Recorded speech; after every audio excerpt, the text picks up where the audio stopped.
Ei, queridos do Zona Multicor, eu sou Felipe Cabral, do canal Eu Leio LGBT, e eu hoje estou aqui para falar com vocês um pouquinho sobre a literatura LGBT. Literatura lésbica, né? Muitas meninas me mandam mensagens no canal pedindo mais livros, pedindo indicações, e eu fui atrás de uma literatura voltada para lésbicas, com personagens lésbicas protagonistas, e eu me surpreendi que existe uma produção enorme também, e existe, por exemplo, também duas editoras, que é a editora Vira Letra e a editora Metanoia, que são voltadas exclusivamente para publicações lésbicas, que são muito legais. Eu também encontrei muito numa literatura que está muito forte agora, são livros da comunidade trans, escritos por pessoas trans. A gente tem o E Se Eu Fosse Puta, da Amara Moira, a gente tem Vozes Transcendentes com os artistas que estão discutindo gênero na nossa música popular brasileira. A gente tem Viagem Solitária,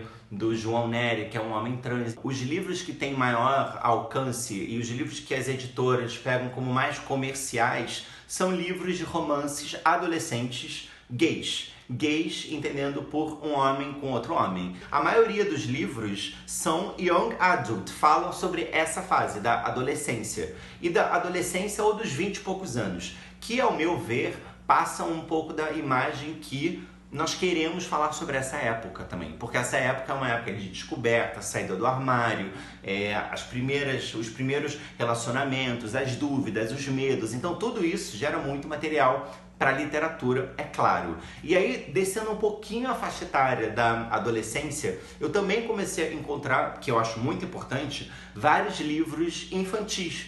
Sim, livros voltados para crianças LGBTs ou para crianças que vivem com pais LGBTs. Por que isso é muito importante? Por que isso está surgindo agora?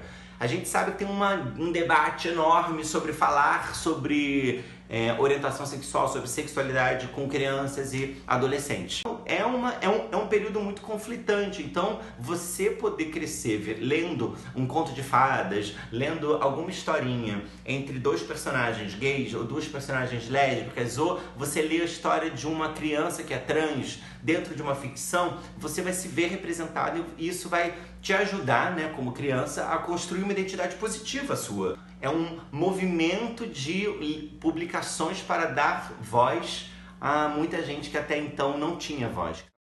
Bem-vindas, bem-vindos e bem-vindos de volta ao Zona Multicor. E hoje estamos falando sobre arte.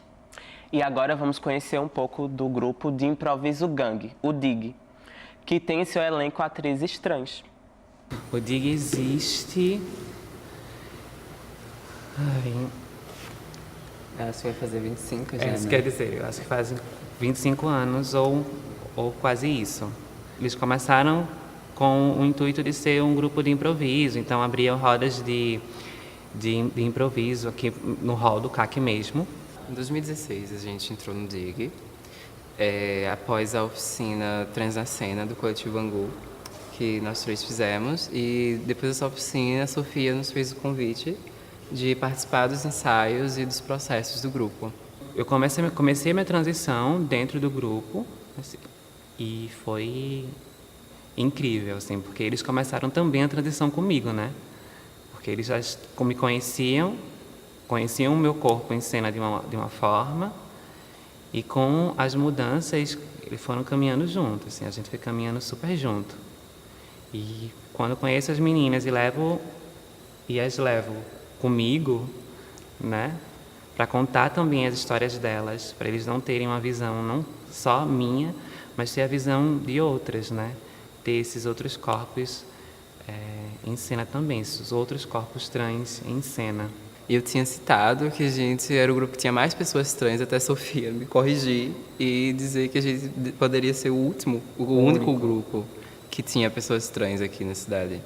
Alguns grupos se utilizam muito desse comodismo de não entender, de não saber como tratar esse corpo trans em cena, de não saber o que esse corpo trans fala, de não saber, enfim, como chegar. Se um grupo quiser fazer um Shakespeare, como faz? Vai ter que botar um personagem trans para esse corpo trans fazer?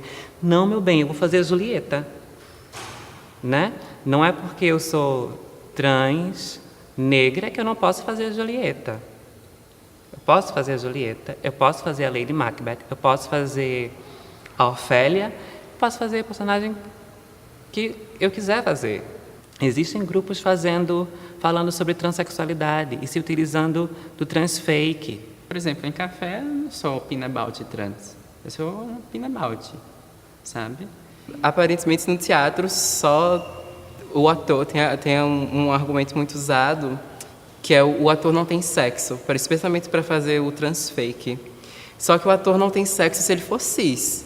Se ele for trans, é como a Renata Carvalho fala, ele é uma pessoa que vai ser marcada. Mas o ator cis ele tem essa liberdade. Então, tipo, há um dilema, há uma coisa que a gente tem que ainda abordar nessas conversações. Eu acho importante também quando a gente se junta. E eu acho que esse é o toque que também as pessoas precisam ter, assim, precisam ter mais noção que elas podem fazer por elas juntas. Imagina um grupo todo de travesti. Pelo amor de Deus, eu queria participar. Então, pensar também nessa possibilidade, assim, de fazer com as próprias mãos e levar isso para frente. É importante também deixarmos nossa homenagem ao Grupo Angu de Teatro, que completa 15 anos e vem realizando iniciativas para incluir pessoas trans no teatro. O grupo também vem trabalhando na construção de espaços mais representativos para as pessoas LGBTI+. A oficina Trans na Cena é um exemplo disso, servindo como uma oportunidade muito chique de construção artística, exclusiva para mulheres trans, travestis e homens trans. No repertório do Angu, há autores pernambucanos, e os textos encenados sempre abordam as questões de gênero e sexualidade. Deixamos aqui o nosso muito obrigado e torcemos para que iniciativas como o Angu e a Trans na Cena se tornem cada vez mais frequentes. Nós do Zona Multicor defendemos uma arte livre de censura que não tenha que se adequar a interesses de grupos religiosos ou políticos.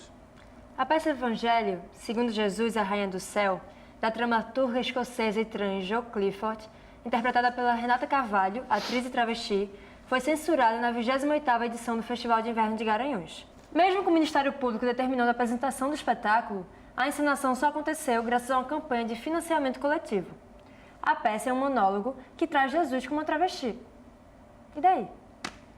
Nunca, nunca.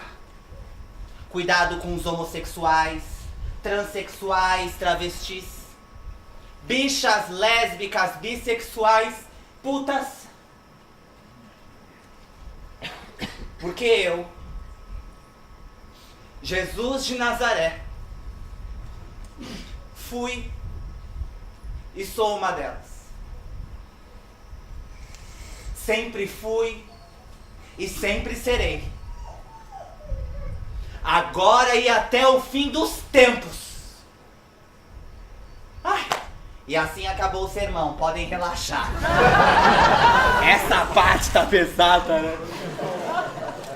Dizer que esse espetáculo, ele é atacado desde que a gente estreia ele em 2016, em agosto, no filme. Em Londrina. Tudo se deve, esses ataques, esse ódio, deve-se à imagem que nós temos das travestis. Essa construção social, essa criminalização, essa folclorização em cima dos nossos corpos, identidades e vivências. Nós só vamos ter o entendimento dessa corporeidade quando a gente começar a incluir esses corpos trans. É por isso que nós, artistas trans, lutamos tanto por representatividade trans. É o ato dos nossos corpos estarem presentes, de corpo presente. Então a gente quer fazer um grande acordo, nós artistas trans, queremos fazer um grande acordo nacional com os artistas cisgêneros, com as instituições, com tudo. Nós queremos estancar a sangria. Nós queremos parar de morrer.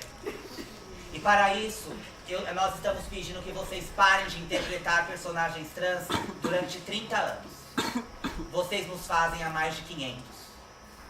E eu tenho certeza que daqui a 30 anos, se vocês incluírem os corpos trans e deixarem que a gente faça parte dos coletivos, novelas, filmes, minisséries, séries, grupos de teatro, tenho certeza que daqui a 30 anos esse país não vai ser mais o país que mais mata travestis no mundo. De todos os alunos que estão hoje em universidade pública no Brasil, só 0,02 são alunos travestis, homens trans e mulheres trans.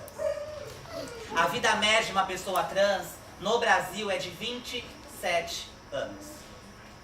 E ainda temos, as nossas mortes são 85% hiperbolizadas, ou seja, muita facada, muito tiro, é sempre muito violento. Então a representatividade é o ato de nós convivermos com esses corpos. Porque é no convívio que a gente vai se afetar, que a gente vai se conhecer e que vai diminuir todas essas lendas em cima da minha identidade travesti. Então a gente pede representatividade trans, é importante sim. Digam sim ao talento trans. Famosa por também ter sido censurada, a exposição Queer Museu, que iria ocorrer pela primeira vez em Porto Alegre em agosto de 2017, foi cancelada. Apesar de todo o rebuliço, os artistas presentes na exposição, em sua grande maioria, nem eram pessoas LGBTI+. Nesses espaços de arte, principalmente nas galerias, somos duplamente boicotadas.